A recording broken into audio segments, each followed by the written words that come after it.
नमस्कार दोस्तों, हमारी आज की कहानी का नाम है एहसास। राधा जी एक आम मध्यम वर्गीय परिवार की मुखिया थी। वे अपने बेटे शुभम एवं बहू मनीषा के साथ रहती थी।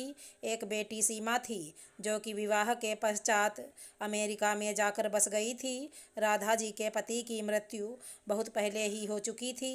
शुभम एवं मनीषा की शादी को 5 साल हो गए थे, परंतु अब तक उनकी कोई संतान नहीं थी। राधा जी की बहू मनीषा भी जॉब करती थी, जो कि राधा जी को बिल्कुल भी नहीं सुहाता था। वे जल्द से जल्द दादी बनना चाहती थी, परंतु शुभम ये अच्छी तरह से जानते थे कि अभी मनीषा का जॉब करना कितना आवश्यक था। राधा जी अपने बेटे शुभम से इस बारे में बात करती तो शुभम किसी न किसी बहाने से बात को टाल देता था, इसलिए वे मनीषा को ही दुखी करने के बहाने ढूंढती रहती थी ताकि वो अपनी जॉब छोड़ दे। हालांकि वे दिल की बुरी नहीं थी, परंतु पोते की चाह में वे ना चाहते हुए भी ऐसा कर जाती थी। अपनी उम्र की सहेलियों को दादी बनते देखकर उनका मन बहुत ही दुखी हो जाता था। उस दिन भी घर में ऐसा ही कुछ हुआ। ऑफिस के काम के वजह से मनीषा देर तक सोती रही और राधा जी को अच्छा खासा मौका मिल गया। ये क्या बहू, अभी तक सो रही हो? पता है सुबह के 10 बज गए हैं। शुभम भी बेचारा कब से उठकर ऑफिस के काम पर लग गया है और तुम हो कि अभी तक सोई पड़ी हो। चलो अब उठकर सबके लिए चाय नाश्ता बना लो। मुझसे कुछ हो नहीं पाता है, वरना मैं तो तुम्हारे भरोसे कभी ना रहती, स्वयं ही सब कर लेती। सॉरी माँ जी, वो देर रात तक काम चलता रहा, इसलिए सुबह सुबह ही सो पाई थी, इसलिए समय का पता ही नहीं चला।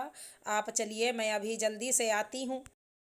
हाँ हाँ ठीक है, मेरा कुछ नहीं, पर शुभम को देख लो, उसे कुछ चाहिए तो नहीं? कब से उठा है बेचारा। हे ईश्वर, मुझे जल्दी से ठीक कर दे ताकि मैं ही अपने बेटे का ध्यान रख सकूं। राधा जी ने नाटकीय अंदाज में कहा। राधा जी ने अपनी बहू मनीषा को उठाते हुए कहा। मनीषा ने घड़ी देखी तो वाकई 10 बज गए थे। आज उसकी आंख कैसे नहीं खुली। वो जल्दी जल्दी अपने कार्य निपटाकर हाल में आई तो शुभम अपने लैपटॉप के साथ ऑफिस के काम कर रहा था।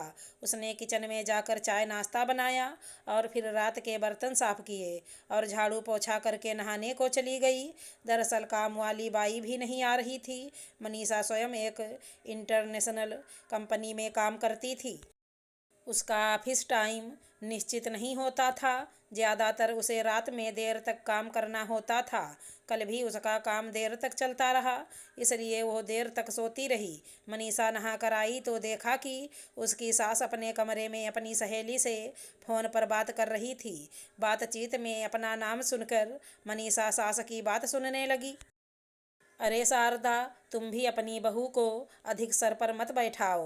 बहू को अधिक उड़ने दोगी तो कल को अपनी नौकरी के चक्कर में वो तुम्हें ही घर की नौकरानी बनाकर छोड़ेगी। मैं तो भाई शुरू से ही मनीषा के नौकरी करने के खिलाफ थी। अब करे नौकरी शौक से, पर साथ साथ घर के काम भी किया करे। मैं तो बदन दर्द का बहाना बनाकर बैठ जाती हूँ, नहीं तो सारे काम का बोझ मेरे सिर पर आ गिरता। मैं कोई मुफ्त की नौकरानी थोड़े ही हूँ। मैं तो कहती हूँ तुम भी यही किया करो। सास की बात सुनकर मनीषा की आंखों में आंसू आ गए। वो जिस सास को बीमार समझकर उनकी दिन रात सेवा करती है, उन्हें एक गिलास तक उठाने नहीं देती है।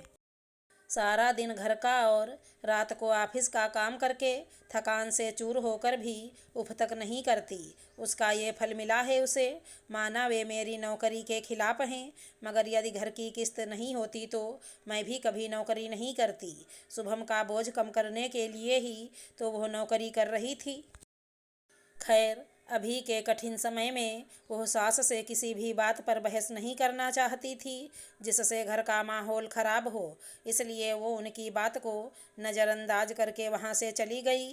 परंतु उसकी नज़रों में राधा जी की इज्जत अवश्य कम हो गई थी। दूसरे दिन सुबह सुबह राधा जी की बेटी सीमा का अमेरिका से फ़ोन आ गया। सीमा की सास उसके पास अमेरिका आई हुई थी।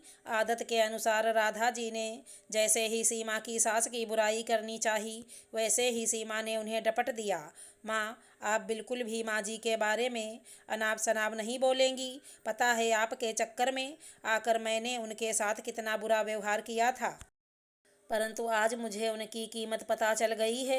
तुम तो उनके यहाँ पर आने के कितने खिलाफ थी, मगर आज यदि वे यहाँ नहीं होती ना माँ, तो न जाने हमारा क्या हाल होता। तुम्हें तो पता ही है कि मेरा नौकरी करना कितना आवश्यक है। मैं और राजेश ऑफिस टाइम बिजी रहते हैं। माँ जी ने अकेले ही किट्टू के साथ साथ पूरे घर का सारा काम संभाला हुआ है। मुझे कुछ भी नहीं करने देती हैं। अगर वे नहीं होती तो माँ हमारा क्या होता, ये सोचकर ही रोंगटे खड़े हो जाते हैं। सच में माँ, वे कोई साधारण महिला नहीं हैं, अपितु मेरे लिए तो देवी के समान हैं।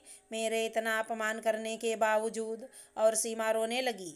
उसने फ़ोन कट कर दिया। सीमा की बात सुनकर राधा जी की भी आंखें भर आईं। उन्हें अपनी भूल का एहसास हो गया था। मनीषा तो वाकई उनका कितना ख्याल रखती है। उनकी कड़वी से कड़वी बात का भी बुरा नहीं मानती है, उल्टे जवाब भी नहीं देती है। वाकई अभी का समय तो एक दूसरे को हौसला देने का है, सारे गिले शिकवे भुलाकर एक दूसरे की सहायता करने का है। तो फिर मैं स्वार्थ में कैसे अंधी हो गई थी, इतना कैसे गिर गई थी कि क्या मैं अपनी बहू की मदद नहीं कर सकती। उन्होंने उसी समय मनीषा को बुलाकर उसके सिर पर प्यार से हाथ फेरते हुए कहा, मनीषा, आज से घर के कामों की आधी जिम्मेदारी मेरी रहेगी। मैंने आज तक तुम्हें जो भी कहा और किया उसके लिए सॉरी।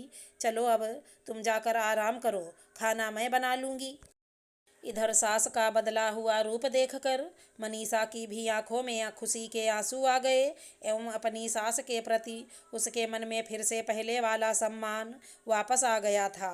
अगर हमारी कहानी पसंद आई हो तो चैनल को लाइक शेयर सब्सक्राइब करें।